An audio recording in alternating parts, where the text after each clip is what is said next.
Hello friends, मेरा नाम है अनुराग झा और मैं स्टूडेंट हूँ Narayan medical college and hospital Sasaram का।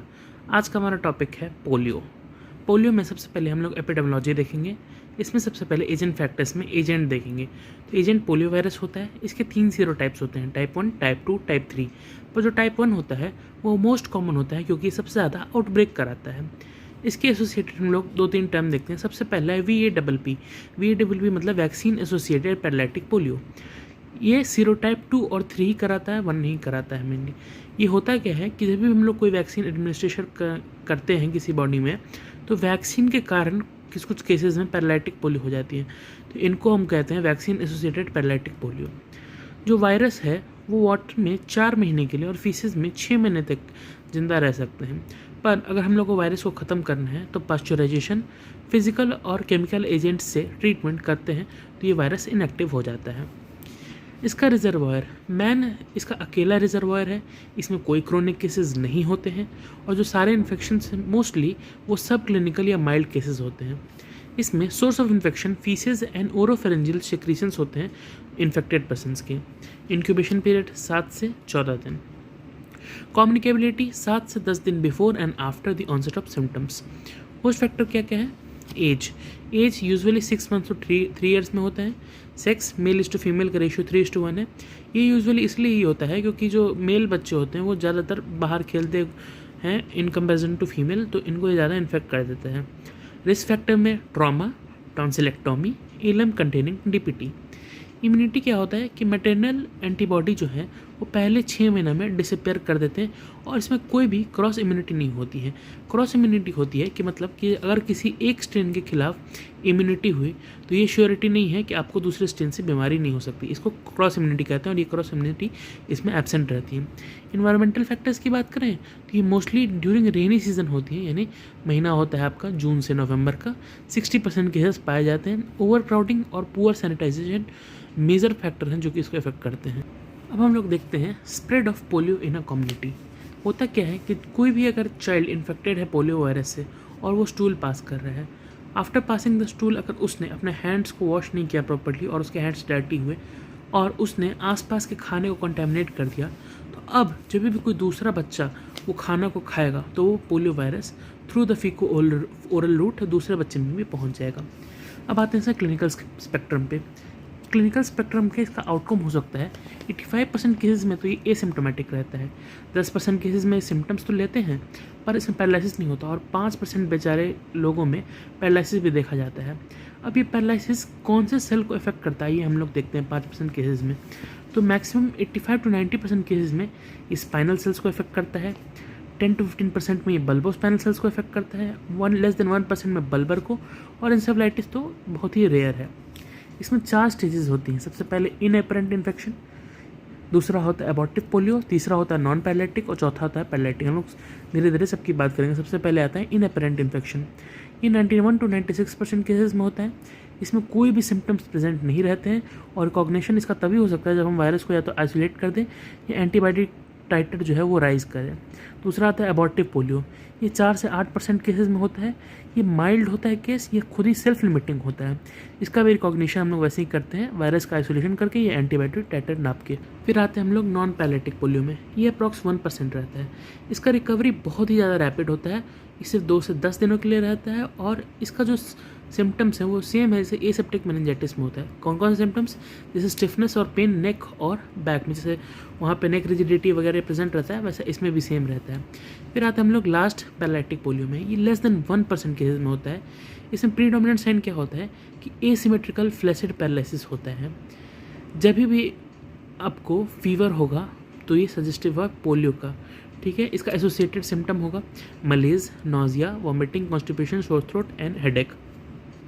इसमें ट्राइपॉड साइन प्रेजेंट रहता है। ट्राइपॉड साइन ये होता है कि चाइल्ड जो है वो बैठने में उसको डिफ़िकल्टी होता है तो वो अपने हाथ पीछे की तरफ सपोर्टिंग के लिए रख लेता है और उसका पार्शियल फ्लेक्शन होता है हिप्स और नीज का, इसी को हम लोग कहते हैं ट्राइपॉड साइन। और ये पैरालिटिक पोलियो में मिलता है। जो पैरालिसिस मिलता है पोलियो में उसका कैरेक्टरिस्टिक क्या होता है? वो एकदम सडन होगा, अचानक से होगा, टेम्परेरी हो सकता है, परमानेंट भी हो सकता है। जो प्रोग्रेशन होगा वो मैक्सिमम 4 दिन में या 4 से 7 दिन के अंतराल के बीच में मैक्सिमम प्रोग्रेस कर जाएगा। ये डिसेंडिंग होता है। डिसेंडिंग मतलब सबसे पहले हिप पे स्टार्ट होगा, तब वो डिस्टल पार्ट पे और सबसे अंत में एक्सट्रीमिटी पे जाएगा। ये एसिमेट्रिकल पैसिव पैरालिसिस होता है, मतलब मसल का जो स्ट्रेंथ है वो बहुत वेरी करता है डिफरेंट मसल ग्रुप में और डिफरेंट लिम्ब में वेरी करेगा। ठीक है, सबसे पहले प्रॉक्सिमल मसल्स अफेक्टेड होंगे और जो डीप टेंडन रिफ्लेक्सेस होते हैं वो डिमिनिश हो जाते हैं पैरालिसिस के पहले। पैरालिटिक पोलियो में 3 चीज़ें मिलती हैं: facial asymmetry, respiratory insufficiency and atrophy of muscle. Facial asymmetry के कारण स्वॉलोइंग में लॉस डिफिकल्टी होती है, लॉस ऑफ वॉइस हो जाता है। रेस्पिरेटरी इंसफिशिएंसी के कारण ही usually major cause of death यही होता है, और लास्ट एट्रोफी ऑफ मसल हो जाती है। इसकी ट्रीटमेंट की बात करें तो कोई स्पेसिफिक ट्रीटमेंट नहीं है पोलियो के लिए, इसलिए गुड नर्सिंग केयर बहुत ही ज़रूरी है और साथ में फिजियोथेरेपी भी किया जाता है। लैब इन्वेस्टिगेशन की बात करें तो सीरम सैंपल, स्टूल सैंपल और कल्चर हम लोग करते हैं। प्रिवेंशन एंड कंट्रोल में 3 लेवल्स ऑफ प्रिवेंशन है: प्राइमरी, सेकेंडरी और टर्शियरी। प्राइमरी में हम लोग हेल्थ एजुकेशन करते हैं, सैनिटाइजेशन को इम्प्रूव करते हैं, पर्सनल हाइजीन को मेंटेन करते हैं और इम्यूनाइजेशन करते हैं ओपीवी और आईपीवी से। ओपीवी और आईपीवी की बात हम लोग आगे करने वाले हैं। सेकेंडरी प्रिवेंशन में सिम्टोमेटिक ट्रीटमेंट होता है और फिजियोथेरेपी होता है। टर्शियरी प्रिवेंशन में हम लोग रिहेबिलिटेशन करते हैं। चलिए आइए ओपीवी की बात करते हैं। ओपीवी मतलब ओरल पोलियो वैक्सीन। ये एक लाइव एटेन्यूएटेड वैक्सीन होता है जो कि बर्थ पे 0 डोज दिया जाता है, 6, 14 और 10 वीक पे फर्स्ट, सेकंड और थर्ड डोज दिया जाता है, 12 से 18 महीने में एक बूस्टर डोज दिया जाता है। ये एक हीट सेंसिटिव वैक्सीन होता है। इसमें 2 ड्रॉप्स ओरली दिए जाते हैं और ये बोथ ह्यूमरल और इंटेस्टाइनल इम्यूनिटी प्रोवाइड करता है। वहीं इन कंपैरिजन आईपीवी सारे 3 टाइप्स के स्ट्रेन को, पोलियो वायरस को इनएक्टिवेट करता है। इसमें 4 डोज दिए जाते हैं। इसका डोज होता है 0.5 ml इंट्रामस्कुलर या सबक्यूटेनियस। ये सिर्फ ह्यूमरल इम्यूनिटी प्रोवाइड करता है, जबकि वो ह्यूमरल और इंटेस्टाइनल दोनों प्रोवाइड कर रहा था ओपीवी। ये वो हीट लेवल था, ये हीट स्टेबल है। ये इम्यूनो कॉम्प्रोमाइज पर्सन में यूज़ कर सकते हैं और एंडेमिक एपिडेमिक में यूज़ नहीं करते हैं। अब हम लोग देख लेते हैं difference between IPv and OPV. तो ओपीवी को 7 टाइप भी बोलते हैं और आईपीवी 7 टाइप भी बोलते हैं। ये दोनों इनके साइंटिस्ट जो इन्होंने डिस्कवर किया था उनके नाम पे रखा गया है। तो ओपीवी देखते हैं। ओपीवी लाइव बिट एटेन्यूएटेड है, तो आईपीवी किल्ड फॉर्मलाइज्ड है। ओपीवी ओरली दिया जाता है, नाम ही ओरल पोलियो वैक्सीन है, और वो सबक्यूटेनियसली या इंट्रामस्कुलर दिया जाता है। ओपीवी ह्यूमरल और इंटेस्टाइनल दोनों इम्यूनिटी दिलवाता है, लेकिन आईपीवी सिर्फ ह्यूमरल इम्यूनिटी दिलाता है, इंटेस्टाइनल नहीं दिलवाता है। ओपीवी पैरालिसिस को प्रिवेंट करता है और इंटेस्टाइनल रीइन्फेक्शन को भी ऐसा प्रिवेंट करता है, पर आईपीवी में ऐसा कुछ नहीं है। ओपीवी एपिडेमिक से कंट्रोल में दिया जा सकता है, पर आईपीवी को हम लोग नहीं देते हैं। ओपीवी इजी टू मैन्युफैक्चर और चीपर होता है इन कंपैरिजन टू आईपीवी। और सबसे लास्ट पॉइंट कि ये ट्रांसपोर्ट और स्टोरेज के लिए सब जीरो टेम्परेचर चाहिए, क्योंकि ये हीट लेवल है, पर आईपीवी हीट स्टेबल है। इसमें ही एडवांटेज है आईपीवी में। अब हम लोग बात करते हैं पोलियो एंड गेम स्ट्रेटेजी के बारे में। ये मैंने ईयर जानबूझ के छोड़ा है, आप मुझे कमेंट में बताएंगे कौन से ईयर से लेकर कौन से ईयर तक ये पोलियो एंड गेम स्ट्रेटेजी चला था। इसके 4 ऑब्जेक्टिव्स हैं। सबसे पहला, वायरस को डिटेक्ट करें और इंटरप्ट करें डिजीज़ को। दूसरा, रूटीन इम्यूनाइजेशन को स्ट्रेंथन करें और ओपीवी का इवेंचुअल विड्रॉल करें। थर्ड, कंटेनमेंट करें उस जोन का और सर्टिफिकेशन करें कि पोलियो फ्री हो चुका है। और लीगेसी प्लानिंग, मतलब जो हमने किया है अभी तक उसको मेंटेन करें, दोबारा से नहीं आने दें। अब इसमें कुछ स्टेप्स हैं, 3 स्टेप्स हैं। सबसे पहला स्टेप इसमें ये है कि बाय द एंड ऑफ 2015 हम लोग को एटलीस्ट 1 डोज ऑफ आईपीवी सारे रूटीन इम्यूनाइजेशन में दे देना है, जो कि 6 महीना पहले होगा जब हम लोग स्विच करेंगे। स्विच क्या है? स्विच ये है कि हम लोग ट्राईवेलेंट ओरल पोलियो वैक्सीन से बाईवेलेंट ओरल पोलियो वैक्सीन पे आ जाएंगे, ठीक है। और 2016 में हम लोग क्या करेंगे, जो हमने प्लान किया था वही हम लोग 2000 ट्राईवेलेंट ओरल पोलियो वैक्सीन से बाईवेलेंट ओरल पोलियो वैक्सीन पे आ जाएंगे, जिसमें 2 ही टाइप के वायरस के खिलाफ वैक्सीन रहेगी, ठीक है। और तीसरा है इवेंचुअल विड्रॉल ऑफ ओपीवी। सारे ओपीवी को हम लोग विड्रॉल कर रहे हैं। अब ऐसा हम लोग क्यों कर रहे हैं? पहले 3 स्ट्रेन के खिलाफ बंदी थी 1, 2, 3, पर हमने धीरे धीरे देखा जो टाइप 2 वाइल्ड स्ट्रेन है वो धीरे धीरे वर्ल्ड में एलिमिनेट हो चुका है। अब यानी टाइप 1 और टाइप 3 ही है। और दूसरा हमने ये देखा कि टाइप 2 का जो वैक्सीन का स्ट्रेन हम लोग बना रहे थे वो कभी कभी वैक्सीन एसोसिएटेड पैरालिटिक पोलियो भी करा रहा था, इसलिए हमने ट्राईवेलेंट से बाईवेलेंट पे स्विच कर लिया। अब हम धीरे ये भी देखेंगे कि जो भी बाईवेलेंट ओपीवी है उससे अच्छा आईपीवी है और आईपीवी से भी अच्छा एफआईपीवी है, इसलिए हमें ये सब काम करना पड़ा under the polio end game strategy. अब हम लोग आईपीवी और एफआईपीवी को कंपेयर करेंगे और देखेंगे कि दोनों में से कौन सा अच्छा है। एफआईपीवी 0.1 ml देते हैं, वहीं आईपीवी 0.5 ml देते हैं। FIPV की 2 डोजेस पड़ती हैं 6 और 14 सप्ताह पे, और IPV की वहीं पे 14 सप्ताह पे पड़ती हैं। FIPV इंट्राडर्मल देते हैं, IPV इंट्रामस्कुलर देते हैं। FIPV अपर आर्म में देते हैं, IPV थाई में देते हैं। और fractional IPV 0.1 ml AD syringe से देते हैं, वहीं IPV 0.5 ml AD सिरिंज से देते हैं। अब ये क्वेश्चन आता है कि are 2 fractional doses effective as single dose. यहाँ पे जो 2 डोज हम लोग दे रहे हैं फ्रैक्शनल IPV कि क्या वो IPV के एक सिंगल डोज के कारण से कंपैरिजन में इफेक्टिव है? तो आंसर है कि ज़्यादा ही इफेक्टिव है, क्योंकि ये ज़्यादा इम्यूनोजेनेसिटी प्रोड्यूस करती हैं। अब हम लोग देख लेते हैं strategies for polio eradication in India. सबसे पहले तो हम लोग को पल्स पोलियो इम्यूनाइजेशन कराना है जब तक पोलियो माइलिटिस इरेडिकेट नहीं हो जाता। पल्स पोलियो इम्यूनाइजेशन क्या है वो मैं आगे डिस्कस करने वाला हूँ। इसमें क्या करना है, रूटीन इम्यूनाइजेशन का कवरेज हाई लेवल पे रखना है, OPV कवरेज को डिस्ट्रिक्ट लेवल्स और बिलो पे देखते रहना है, सर्विलेंस करना है, रैपिड केस इन्वेस्टिगेशन करना, अगर कभी भी कोई केस मिलता है तो collection of stool sample for virus isolation, ये सब ध्यान रखना है, फॉलोअप करना है सारे केसेस को, और लास्ट है कि अगर आउटब्रेक हो जाए तो उसका कंट्रोल मेजर्स को भी हम लोग को ध्यान रखना है। अब हम लोग आते हैं pulse polio immunisation. Pulse polio immunisation launch हुआ था 1995 में। श्री अमिताभ बच्चन जी को आपने टीवी में बहुत बार देखा है, ये इसका प्रचार करते हैं। टारगेट चिल्ड्रन क्या है, 0 to 5 years ऑफ एज। इसमें पोलियो ड्रॉप्स एडमिनिस्ट्रेशन किए जाते हैं नेशनल इम्यूनाइजेशन डेज हर एक साल। इसमें 2 डोज दिए जाते हैं OPV वैक्सीन के, और इन दोनों के बीच का इंटरवल 4 से 6 सप्ताह होता है।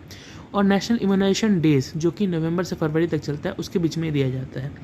OPV वो एक्स्ट्रा डोजेज हैं जो कि हम लोग रूटीन इम्यूनाइजेशन में देते हैं, उसके अलावा एक्स्ट्रा डोजेज जो हम लोग ओरल देते हैं, ये इस पल्स पोलियो प्रोग्राम के अंदर आता है। इसमें पल्स का मतलब क्या है, पल्स का मतलब है sudden mass immunisation of OPV on single day. एक ही दिन में मास इम्यूनाइजेशन, जो भी बच्चा है सबको पकड़ के दे देना है आपको ओरल पोलियो वैक्सीन। 0 से 5 साल के बीच का उम्र का होना चाहिए वो बच्चा, और इर्रिस्पेक्टिव कि उस बच्चे को पहले वैक्सीन मिला है या नहीं मिला है। अब हम लोग पोलियो सर्विलेंस की बात करते हैं। इसमें 2 तरह के सर्विलेंस होता है। सबसे पहले तो एक्यूट फ्लैसिड पैरालिसिस सर्विलेंस, और दूसरा होता है environmental surveillance. Acute flaccid paralysis surveillance में 4 स्टेप्स आते हैं। सबसे पहले हम लोग को वैसे बच्चों को खोजना और रिपोर्ट करना है जिनको एक्यूट फ्लैसिड पैरालिसिस हो चुका है। दूसरा, हम लोग को स्टूल सैंपल्स को ट्रांसपोर्ट करना है एनालिसिस करने के लिए। तीसरा, उस स्टूल सैंपल में से हम लोग को पोलियो वायरस को आइसोलेट करना है। और चौथा, हम लोग को मैप करना है वायरस को कि कहाँ पे इसका सोर्स क्या है, कहाँ से ये फैल रहा है। AFP होने का कॉमन कॉज क्या क्या है? सबसे पहले तो या तो पोलियोमाइलाइटिस हो सकता है। अगर आप किसी बच्चे को सस्पेक्ट करें, मतलब देख रहे हैं कि उसको फ्लैसिड पैरालिसिस हो चुका है, तो आप सिर्फ पोलियोमाइलाइटिस नहीं सोचेंगे, उसके साथ साथ Guillain Barre syndrome, traumatic neuritis, transverse myelitis, ये सब भी हो सकता है उसमें। ऐसा आपको कोई भी केस दिखा एसिड एक्यूट फ्लैसिड पैरालिसिस का, तो आप उसको कैसे नोटिफाई करेंगे? तो केस नोटिफिकेशन के बारे में हम लोग जानते हैं। सबसे पहले तो क्लिनिक या प्राइवेट प्रैक्टिशनर किसी को भी मिल सकता है। नोडल पर्सन या इन्फॉर्मर इन्फॉर्म करेगा। कब करेगा? जब भी उसको केस मिल जाता है तब वो इन्फॉर्म करेगा इमीडिएटली। किसको करेगा? डिस्ट्रिक्ट हेल्थ ऑफिसर या स्टेट मेडिकल ऑफिसर को करेगा। किसके थ्रू करेगा? फास्टेड मोड ऑफ कम्युनिकेशन, अगर आपके पास फ़ोन है, फैक्स है, कुछ भी है, आप उससे आप इन्फॉर्म करेंगे। और क्या क्या इन्फॉर्मेशन में देंगे आप? उस बच्चे का नाम, उसका एड्रेस और डेट ऑफ विजिट, कब से हो रहा है उसको। उसके बाद आप सेकंड स्टेप में स्टूल सैंपल कलेक्ट करेंगे। तो नंबर क्या है? 2 स्टूल सैंपल कम कलेक्ट करेंगे। कितना गैप होना चाहिए? 24 घंटे का गैप होना चाहिए 2 स्टूल सैंपल के बीच में। टाइम कब से? जब भी उसको पैरालिसिस हुआ है उसके 14 दिन बाद से उसका हम लोग को स्टूल सैंपल कलेक्ट करना है। क्वांटिटी थंब साइज़ होना चाहिए। सील्ड कंटेनर में देंगे और कोल्ड बॉक्स में इमीडिएटली स्टोर कर। अब आते हैं आइसोलेशन ऑफ पोलियो वायरस में। आइसोलेशन लेबोरेटरी में किया जाता है। अगर पोलियो वायरस को आइडेंटिफाई कर गया कि ये पोलियो वायरस है स्टूल सैंपल के अंदर, तो नेक्स्ट स्टेप हमारा ये होगा कि हम इसको डिफरेंशिएट करेंगे कि ये वाइल्ड टाइप है या VDPV है, वैक्सीन डेराइव्ड पोलियो वायरस। ठीक है, अगर ये वाइल्ड टाइप है तो फर्दर आइडेंटिफिकेशन करेंगे इसका टाइप कौन सा है, टाइप 1 या टाइप 3, क्योंकि टाइप 2 तो पहले हम लोग इरेडिकेट कर चुके हैं। फिर लास्ट स्टेप आता है आपका mapping the virus. Mapping the virus मतलब determination of genetic sequence of polio virus का जेनेटिक सीक्वेंस क्या है। जेनेटिक सीक्वेंस को हम लोग चेक करते हैं जो हम लोग के पास रेफरेंस पड़ा होता है, और हम लोग इसे ये पता करते हैं कि जियोग्राफिक ओरिजिन क्या है इस वायरस का। अब जो सेकंड और लास्ट पार्ट है हमारा पोलियो का, एनवायरमेंटल सर्विलेंस। एनवायरमेंटल सर्विलेंस में हम लोग क्या करते हैं कि हम लोग सीवेज, नाली वाली और इन्वायरमेंटल सैंपल्स का हम लोग टेस्ट करते हैं कि कहीं उसमें पोलियो वायरस का प्रेजेंस है या नहीं है। अगर हम लोग को मिल जाता है तो फिर पोलियो फ्री रीजन में भी करते हैं, और हम लोग को मिल जाता है तो हम लोग तुरंत इन्फॉर्म करते हैं एज पर हमने जो स्टेप्स पहले देख चुके हैं। अब एक लास्ट पार्ट हमारा बच रहा है वीडीपीवी के 3 टाइप होते हैं, सीवीडीपीवी, आईवीडीपीवी, एवीडीपीवी। सीवीडीपीवी कम्युनिटी में होता है, आईवीडीपीवी इम्यूनोडेफिशिएंट पेशेंट में मिलता है, और एवीडीपीवी एम्बिगुअस वीडीपीवी होता है, मतलब सोर्स इसका नोन नहीं होता है। इसके साथ हमारा पोलियो खत्म होता है। So if you like my work, please do subscribe the channel, share the channel to your batchmates, and do comment what you feel, कि आपको मेरा वीडियो कैसा लग रहा है, पढ़ाने का तरीका, कुछ अगर मुझे सजेशन आप देना चाह रहे हैं तो ज़रूर। और अगर आपको नोट्स चाहिए तो वो भी मुझे आप कमेंट सेक्शन में ज़रूर बताएं, मैं आपको नोट्स प्रोवाइड करने की पूरी कोशिश करूँगा। Thank you very much.